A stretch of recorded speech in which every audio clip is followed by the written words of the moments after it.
तो आज हमारी इस खास चर्चा का मिशन ये समझना है कि 1857 की उथल-पुथल ने अंग्रेजों को अपनी रणनीति बदलने पर क्यों मजबूर किया।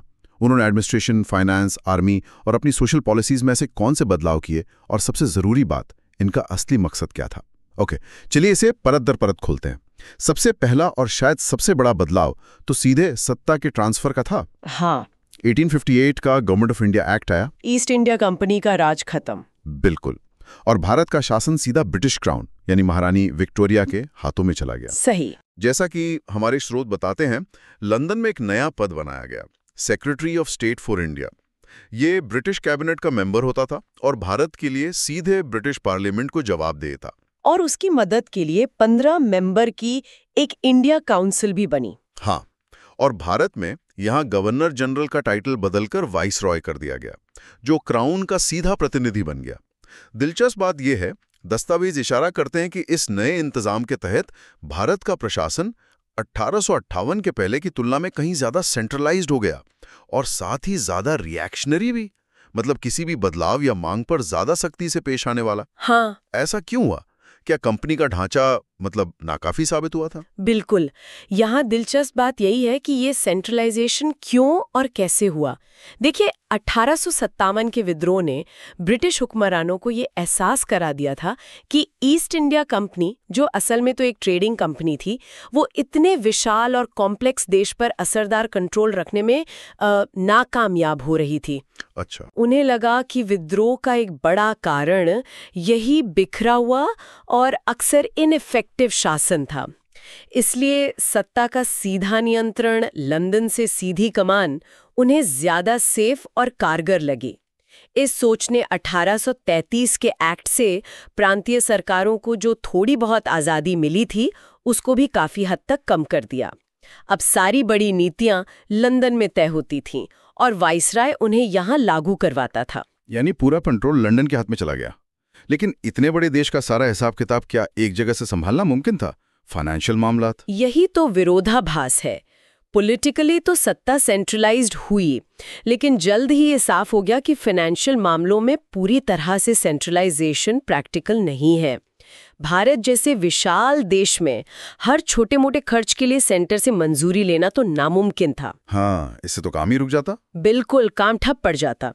इसी जरूरत ने फाइनेंशियल डिसेंट्रलाइजेशन यानी वित्तीय विकेंद्रीकरण की राह खोली। हालांकि ये पॉलिटिकल सेंट्रलाइजेशन के साये में ही हुआ। अच्छा। इसकी पहली कोशिश 1870 में लॉर्ड मेयो के टाइम में हुई। उन्होंने कुछ खास डिपार्टमेंट्स जैसे police, jail, education, medical services, इनका एडमिनिस्ट्रेशन और खर्च की जिम्मेदारी प्रांतीय सरकारों को सौंप दी और इसके लिए एक फिक्स्ड सालाना ग्रांट भी तय कर दी। ठीक है। प्रांत अब इस पैसे को अपनी जरूरत के हिसाब से इन विभागों पर खर्च कर सकते थे। अच्छा, तो ये एक तरह से लिमिटेड फाइनेंशियल आजादी देने जैसा था। पर क्या ये काफी था? प्रांतों की जरूरतें तो बढ़ रही होंगी। ये एक शुरुआत थी, पर जरूरतें तो बढ़ ही रही थीं। इसलिए 1877 में लॉर्ड लिटन ने इस सिस्टम को और आगे बढ़ाया। अब प्रांतीय सरकारों को कुछ और स्रोतों से होने वाली इनकम जैसे लैंड रेवेन्यू का कुछ हिस्सा, एक्साइज ड्यूटी, स्टैंप ड्यूटी वगैरह का भी एक फिक्स्ड हिस्सा मिलने लगा, ताकि वो सिर्फ केंद्र के अनुदान पर निर्भर ना रहें। हाँ, मकसद यही था कि प्रांत अपने बढ़ते खर्चों को पूरा करने के लिए सिर्फ केंद्र के ग्रांट पर डिपेंडेंट ना रहें। और फिर 1882 में इसमें और बदलाव आया, लॉर्ड रिपन के समय। हाँ, 1882 में लॉर्ड रिपन के टाइम में इस व्यवस्था को और लॉजिकल बनाने की कोशिश की गई। फिक्स्ड ग्रांट का सिस्टम खत्म कर दिया गया। इसके बजाय रेवेन्यू के कुछ सोर्स जैसे स्टैंप, एक्साइज, प्रोविंशियल रेट्स, इनसे होने वाली पूरी इनकम प्रांतों को दे दी गई और कुछ बड़े सोर्स जैसे land revenue, canals, forest, registration, इनसे होने वाली इनकम का एक तय हिस्सा सेंटर और प्रांतों के बीच बांटा गया। लेकिन कंट्रोल तो फिर भी लंदन में ही रहा होगा। बिल्कुल, ये याद रखना बेहद जरूरी है। इस सारे फाइनेंशियल लेन देन और डिसेंट्रलाइजेशन के बावजूद अंतिम लगाम हमेशा से सेक्रेटरी ऑफ स्टेट और लंदन में बैठी ब्रिटिश सरकार के हाथ में ही रही। बजट पर आखिरी मोहर वहीं से लगती थी। सही। सेंट्रल और प्रोविंशियल दोनों ही सरकारें पूरी तरह से उन्हीं के अधीन थीं। ये डिसेंट्रलाइजेशन एडमिनिस्ट्रेटिव सुविधा के लिए था, सत्ता के ट्रांसफर के लिए नहीं। तो प्रशासन और वित्त के बाद अब सेना की तरफ आते हैं। जाहिर है 1857 का विद्रोह मूल रूप से एक सिपाही विद्रोह के तौर पर शुरू हुआ था। तो सेना में बदलाव तो लाजमी थे। सामग्री से यह स्पष्ट होता है कि विद्रोह के फौरन बाद ब्रिटिश सरकार ने सेना के ढांचे की समीक्षा के लिए पील कमीशन बनाया। इस कमीशन की जरूरत क्यों पड़ी? देखिए, 1857 ने ब्रिटिश सेना की नींव हिला दी थी। बंगाल आर्मी, जो उनकी सबसे बड़ी सेना थी, वो लगभग पूरी तरह बागी हो गई थी। उन्हें ये समझ आ गया था कि भारतीय सिपाहियों पर उनकी निर्भरता कितनी खतरनाक साबित हुई है। इसलिए पील कमीशन का मुख्य काम था सेना को इस तरह रीऑर्गेनाइज करना कि भविष्य में ऐसा विद्रोह दोबारा ना हो सके। और उनकी सबसे अहम सिफारिश क्या थी? यहाँ ये वास्तव में दिलचस्प हो जाता है। दस्तावेज बताते हैं कि मुख्य सिफारिश थी भारतीय सैनिकों की तुलना में यूरोपीय सैनिकों का अनुपात बढ़ाना। कहा कितना अनुपात रखा गया? हाँ, ये सबसे महत्वपूर्ण बदलाव था। कमीशन ने सिफारिश की कि बंगाल प्रेसिडेंसी में जहां विद्रोह सबसे ज्यादा फैला था, यूरोपियन और इंडियन सैनिकों का रेशो 1.2 रखा जाए। अच्छा, एक यूरोपियन पर 2 भारतीय। हाँ, जबकि मद्रास और बॉम्बे प्रेसिडेंसी में, जो तुलनात्मक रूप से शांत रही थी, ये रेशो 1.3 रखा जाए। पहले ये अनुपात कहीं ज्यादा, लगभग 1.5 या 1.6 तक हुआ करता था। काफी बड़ा फर्क। बिल्कुल। इसके अलावा आर्टिलरी यानी तोपखाना जैसी महत्वपूर्ण और सेंसिटिव यूनिट्स को पूरी तरह से यूरोपियन सैनिकों के हाथ में रखने का फैसला किया गया। सिर्फ संख्या ही नहीं, भर्ती की नीति में भी जबरदस्त बदलाव आया है ना? वो लड़ाकू जातियों यानी मार्शल रेसेस वाली थ्योरी यहीं से आई। बिल्कुल। ये शायद संख्या से भी ज्यादा गहरा और दूरगामी प्रभाव डालने वाला बदलाव था। अंग्रेजों ने विद्रोह का पैटर्न एनालिसिस किया और ये निष्कर्ष निकाला कि कुछ खास कम्युनिटीज और इलाकों के लोग ज्यादा वफादार या लड़ाकू होते हैं, जबकि कुछ दूसरे भरोसे के लायक नहीं है। अच्छा। इसी आधार पर उन्होंने भर्ती की एक नई भेदभावपूर्ण नीति अपनाई। पंजाबी, गोरखा और पठान जैसी कौमों को लड़ाकू जातियां घोषित कर दिया गया और सेना में उनकी भर्ती को प्राथमिकता दी जाने लगी। और जिन इलाकों ने विद्रोह में हिस्सा लिया था उनका क्या हुआ? जैसे अवध, बिहार, सेंट्रल इंडिया और साउथ इंडिया, जहां के सिपाहियों ने विद्रोह में बढ़ चढ़कर हिस्सा लिया था, वहां से भर्ती लगभग बंद या कहिए बहुत कम कर दी गई। इस नीति के पीछे का मकसद सिर्फ वफादार सैनिक भर्ती करना नहीं था। अगर हम इसे बड़ी तस्वीर से जोड़ते हैं, तो इसका असली और ज्यादा गहरा उद्देश्य था भारतीय सैनिकों के बीच किसी भी तरह की नेशनल या पैन इंडियन एकता को पनपने से रोकना। मतलब ये जानबूझकर फूट डालने की कोशिश थी ताकि सैनिक खुद को भारतीय समझने के बजाय अपनी जाति, धर्म या इलाके का समझें। निश्चित रूप से 1857 में उन्होंने देखा था कि कैसे हिंदू और मुसलमान सिपाही कंधे से कंधा मिलाकर लड़े थे। भविष्य में ऐसा न हो, इसके लिए सेना की रेजिमेंट्स को जानबूझकर जाति, समुदाय और क्षेत्र के आधार पर बनाया गया। अच्छा। उन्हें एक दूसरे से अलग थलग रखा गया, उनके बीच आपसी कंपटीशन और प्रेजुडिस को हवा दी गई। ये एक सोची समझी रणनीति थी ताकि सैनिकों में राष्ट्रीय चेतना का विकास न हो सके, ताकि वो एकजुट होकर ब्रिटिश सत्ता को चुनौती न दे सकें। बिल्कुल। राष्ट्रवादी भावनाओं को बैरकों से दूर रखने का ये एक बहुत कारगर तरीका साबित हुआ। सेना के इस रिस्ट्रक्चरिंग के बाद सिविल सर्विसेज का भी जिक्र आता है। यहाँ क्या बदलाव हुए? दस्तावेज लॉर्ड लिटन के एक कदम का जिक्र करते हैं। हाँ, सिविल सेवाओं में भारतीयों का प्रवेश हमेशा से ही एक कंट्रोवर्शियल मुद्दा रहा था। थियोरी में तो 1853 के चार्टर एक्ट के बाद से ही ये सेवाएं भारतीयों के लिए खुली थी, लेकिन प्रैक्टिकली उनमें घुसना बेहद मुश्किल था। क्यों? इस मुश्किल को और बढ़ा दिया उन्होंने इंडियन सिविल सर्विस ICS, जो उस समय की सबसे प्रेस्टिजियस सर्विस मानी जाती थी, उसमें बैठने की मैक्सिमम एज 23 साल से घटाकर सिर्फ 19 साल कर दी। 19 साल? ये तो भारतीय उम्मीदवारों के लिए लगभग नामुमकिन बना देने जैसा था। हालांकि ये जानना दिलचस्प है कि पहले भारतीय ICS अधिकारी सत्येंद्र नाथ टैगोर तो 1863 में ही बन गए थे। तब शायद नियम कुछ अलग रहे होंगे। हाँ, सत्येंद्र नाथ टैगोर का चुना जाना एक मील का पत्थर था, लेकिन वो एक एक्सेप्शन जैसे थे। लिटन के कदम का बहुत विरोध हुआ और बाद में लॉर्ड रिपन ने इस एज लिमिट को वापस बढ़ाकर 21 साल कर दिया। लेकिन ये उतार चढ़ाव दिखाते हैं कि अंग्रेज एडमिनिस्ट्रेशन के टॉप पदों पर भारतीयों की पहुंच को कितना कंट्रोल करना चाहते थे।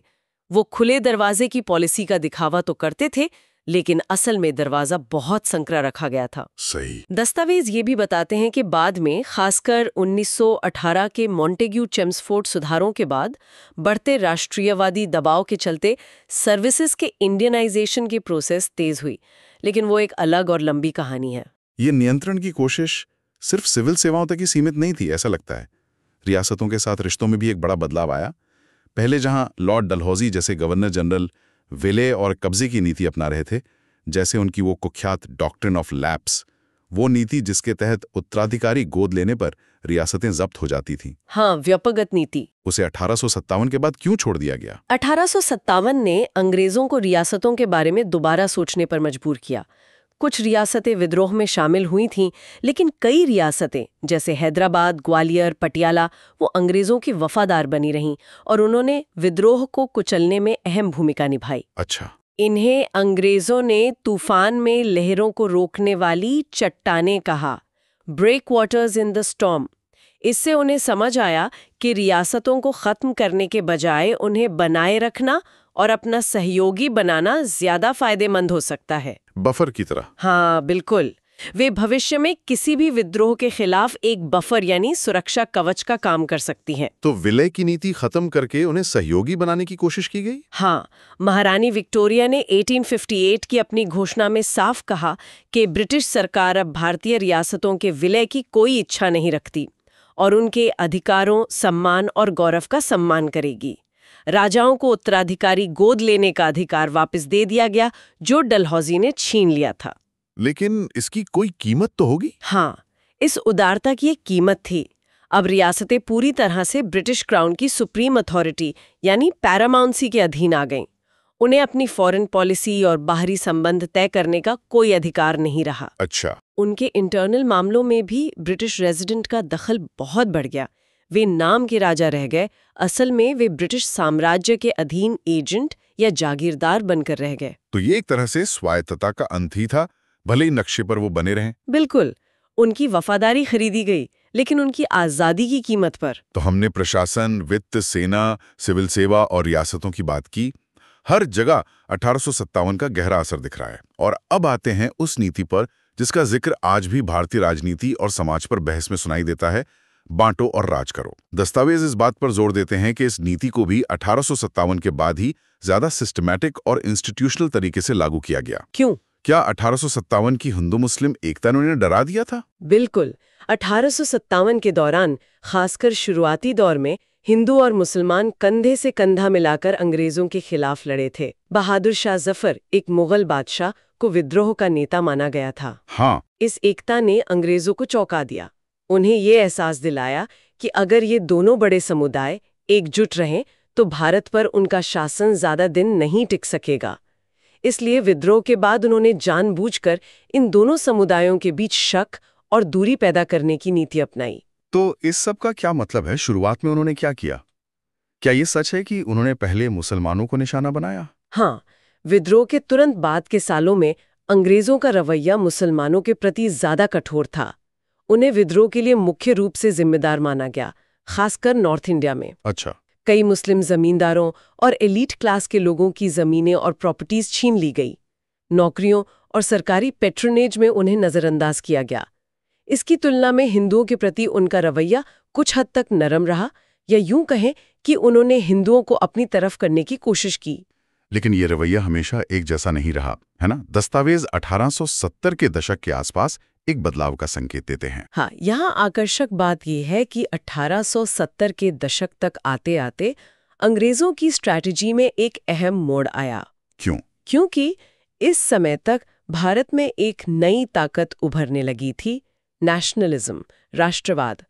और शुरुआती दौर में इस राष्ट्रवादी आंदोलन का नेतृत्व मुख्य रूप से वेस्टर्न एजुकेशन पाए मध्यवर्गीय हिंदुओं के हाथ में था। कांग्रेस की स्थापना 1885 अभी होनी थी, लेकिन उसकी जमीन तैयार हो रही थी। इसे देखकर अंग्रेजों को चिंता हुई।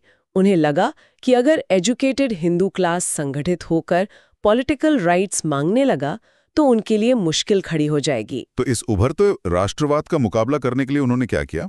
फिर से बांटो और राज करो। उन्होंने वही पुराना हथियार इस्तेमाल किया, डिवाइड एंड रूल। अब उन्होंने अपना पासा पलटा। उन्होंने मुसलमानों को अपनी तरफ खींचने की कोशिश शुरू की। सर सैयद अहमद खान जैसे मुस्लिम नेताओं को एनकरेज किया गया किस लिए? कि वे अपने समुदाय को कांग्रेस और राष्ट्रवादी राजनीति से दूर रखें और अंग्रेजों के प्रति वफादारी दिखाएं। सरकारी नौकरियों, शिक्षा और दूसरे फील्ड्स में हिंदुओं की संख्यात्मक बढ़त का हवाला देकर मुसलमानों में असुरक्षा और अलगाव की भावना भड़काई गई। अच्छा। उन्हें ये यकीन दिलाया गया कि उनके हित हिंदुओं से अलग हैं और ब्रिटिश शासन ही उनके हितों की रक्षा कर सकता है। उन्हें कम्युनल बेसिस पर संगठित होने और अलग पॉलिटिकल रियायतें मांगने के लिए उकसाया गया। तो ये हिंदुओं और मुसलमानों को एक दूसरे के खिलाफ खड़ा करने की सीधी कोशिश थी, जानबूझकर।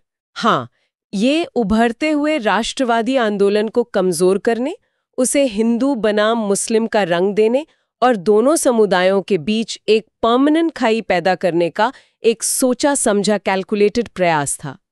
अंग्रेजों ने बहुत चतुराई से मध्यवर्गीय हिंदुओं के राष्ट्रवाद का डर दिखाकर मुस्लिम एलीट क्लास को अपनी तरफ किया और मुस्लिम जनता में अलगाववाद के बीज बोए।